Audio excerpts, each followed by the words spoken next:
Hello दोस्तों, कैसे हैं आप लोग? Welcome back to our YouTube channel easy mathematics. तो आज हम आपको पढ़ने जा रहे हैं प्रोबेबिलिटी सब्जेक्ट क्लास 10th की। तो हम पहले समझते हैं प्रोबेबिलिटी होती क्या है। तो प्रोबेबिलिटी को हिंदी में संभावना बोलते हैं। संभावना कहने का मतलब किसी काम को होने की क्या संभावना है। तो इसको हम एक एग्जाम्पल समझते हैं, फिर इसको हम फॉर्मूला देखेंगे। जैसे कि एक कॉइन है, एक कॉइन को यदि हम टॉस करते हैं तो उस कॉइन को पे या तो हेड आएगा या तो टेल आएगा। ठीक है, तो आपसे सवाल पूछा जा सकता है कि हेड आने की संभावना क्या है। तो मैथमेटिक्स में प्रोबेबिलिटी को डिफाइन किया गया पीई से। पी में नीचे आता है total number of veg. Total number of veg मतलब कि जिस काम के होने की संभावना पूछी जा रही है उस काम को करने में और कितने तरीके से हमें काम कर सकते हैं। जैसे कि या काम कर सकते हैं या क्या आउटकम आएगा। तो नीचे आता है टोटल नंबर ऑफ वेज, ऊपर आता है नंबर ऑफ वेज जिसमें कि आपको सक्सेस मिलती है, नंबर ऑफ रिक्वायर्ड वेज जिसमें कि आपको जिस ये नंबर ऑफ रिक्वायर्ड वेज वो है जिसकी आपकी संभावना प्रोबेबिलिटी पूछी जा रही है। जैसे कि एक कॉइन को हम ऊपर थ्रो करते हैं तो आपसे सवाल पूछा जा सकता है हेड आने की संभावना क्या है। तो आपसे पूछा गया हेड आने की संभावना, तो नंबर ऑफ रिक्वायर्ड वेज क्या है जिसमें कि हेड आ जाए।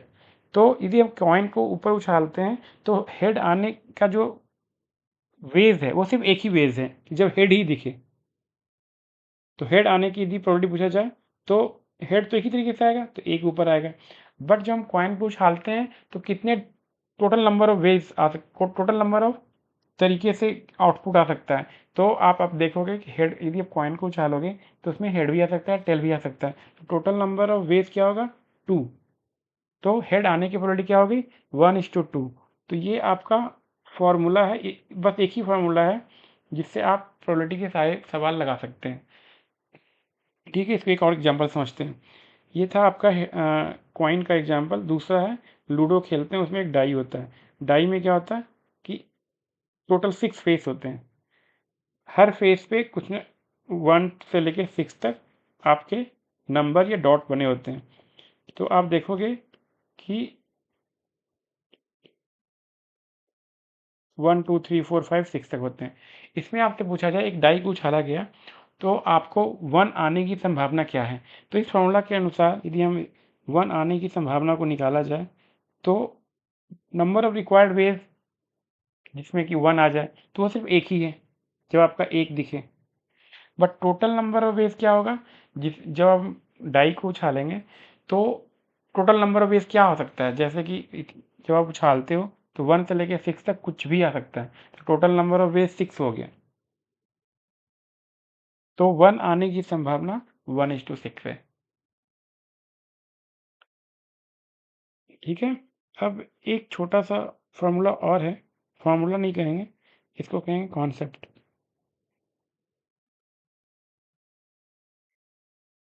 वो क्या है? किसी काम को होने की संभावना प्लस उसी काम को ना होने की संभावना को यदि सम कर देंगे तो 1 हो जाएगा।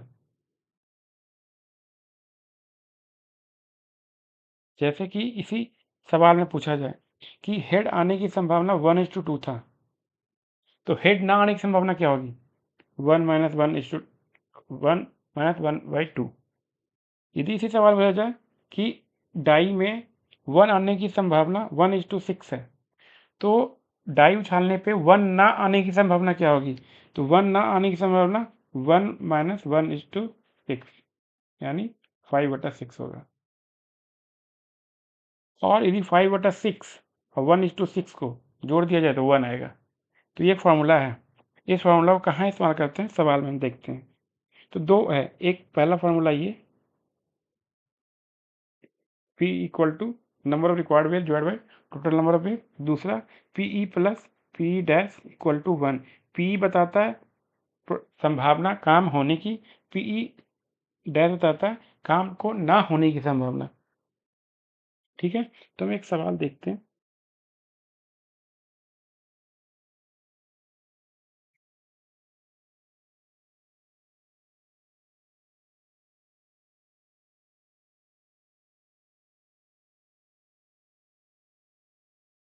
इसमें सवाल क्या दिया गया है?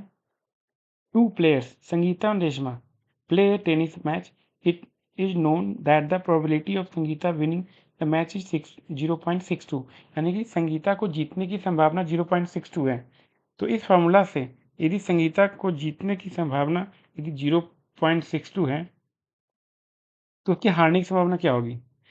यदि संगीता की जीतने की संभावना 0.62 है, तो इसके हारने की संभावना 1 माइनस 0.62।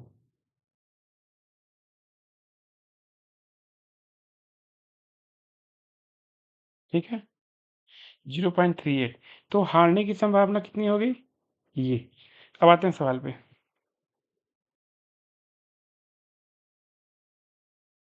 तो संगीता की जीतने की संभावना 0.62 है, संगीता की हारने की संभावना 0.38 हो गया। अब इसको हम ऐसे देखें कि पूछा क्या जा रहा है, what is the probability of Reshma winning? तो रेशमा तभी जीत सकती है जो संगीता हार जाए। संगीता के हारने की संभावना क्या थी? तो उसकी जीतने की संभावना को 1 में से माइनस किया तो 0.38 आ गया। तो यानी कि जो सवाल पूछा जा रहा है कि what is the probability of Reshma winning?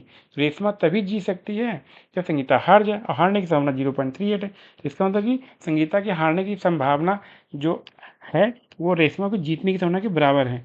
तो इस सवाल में ऐसे ही बताया गया है कि probability of Reshma winning minus करके ये, तो आपको आंसर आया 0.38। बट कैसे आया वो समझ में आया कि संगीता की जीतने की संभावना 0.62 था, तो संगीता को हारने की संभावना ये आ गया, और एक मैच में जब संगीता हारेगी तभी रेशमा जीतेगी, तो रेशमा की जीतने की संभावना क्या हो जाएगी? 0.38।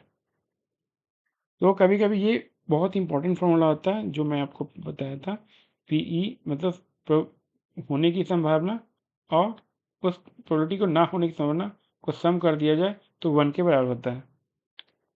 कुछ सवाल और देखते हैं,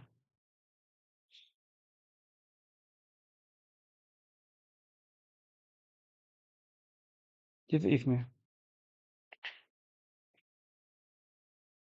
Savita and Hamida are friends, ये कहानी है। बट मेन जो पॉइंट है, what is the probability that both will have different birthday? तो अब दो लोग हैं सविता और हमीदा। अब ये प्रोबेबिलिटी आपसे पूछा जा रहा है कि दोनों का बर्थडे डिफरेंट डे पे हो, दोनों का बर्थडे डिफरेंट डे पे हो। इससे अच्छा है कि हम पहले ये निकाल लें कि दोनों का बर्थडे एक ही दिन हो। तो साल में कितने दिन होते हैं? 365 दिन। 365 दिन होते हैं और एक ही दिन बर्थडे होना। ऐसे दूसरा सवाल भी यही दिया हुआ है तो सेम बर्थडे, यानी कि दोनों का सेम दिन बर्थडे क्या होगा? तो यदि हम इस सवाल को लगाने जाएं,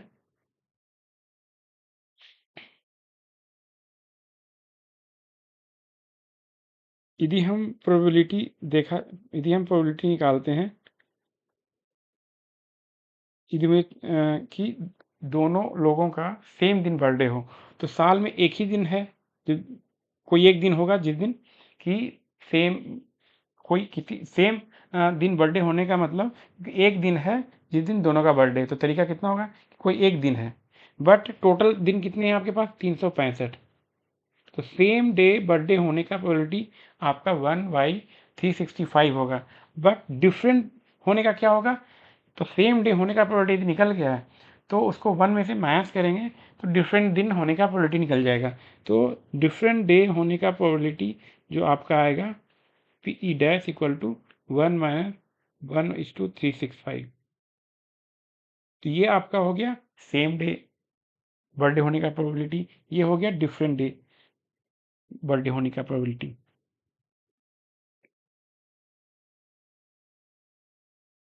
तो वही आपसे दिया गया है कि पहले सवाल का जवाब दूसरे सवाल के जवाब में छिपा हुआ है। पहले हम लोगों ने सेम डे का निकाल लिया था 1/365। तो दूसरे में उसने पूछा पूछा है सेकंड सेकंड सवाल में कि द सेम बर्थडे होने का मतलब क्या हुआ? एक ही दिन होगा बर्थडे। तो आपका सेकंड का सवाल का जवाब 1/365 आया, और 1 माइनस 1/365 करेंगे तो डिफरेंट डे होने का प्रोबेबिलिटी निकल जाएगा, जो कि इसमें पहले नंबर पे पूछा गया है।